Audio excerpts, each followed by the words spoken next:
ദേവീ സംഹാര താണ്ഡവം.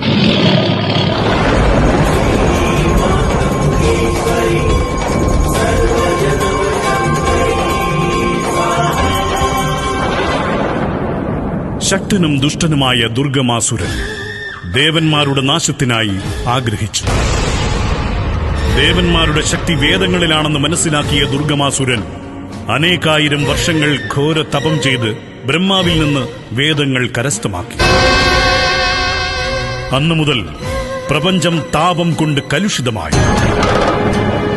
മാനവകുലവും ജീവജാലങ്ങളും ചത്തൊടുങ്ങി. ദേവന്മാർ ഓടിയൊളിച്ചു. പ്രപഞ്ചം താപത്തിൽ വെന്തൊടുങ്ങി. ഇതിൽ നിന്ന് രക്ഷ നേടാൻ ഒരു കൂട്ടം ബ്രാഹ്മണർ ഹിമാലയത്തിൽ ദേവീ പ്രീതിക്കായി അഹോരാത്രം തപസ് ചെയ്തു.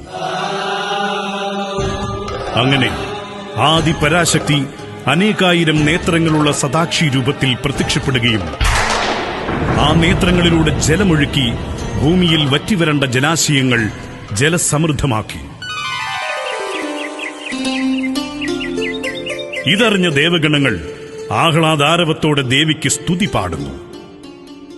ഭൂമി ജലസമൃദ്ധമായതിന് ദേവി സദാക്ഷിയാണ് കാരണം എന്നറിഞ്ഞ ദുർഗമാസുരൻ കോപിഷ്ഠനായി ദേവിക്ക് നേരെ പാഞ്ഞെത്തുന്നു.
मार्कण्डेय उवाच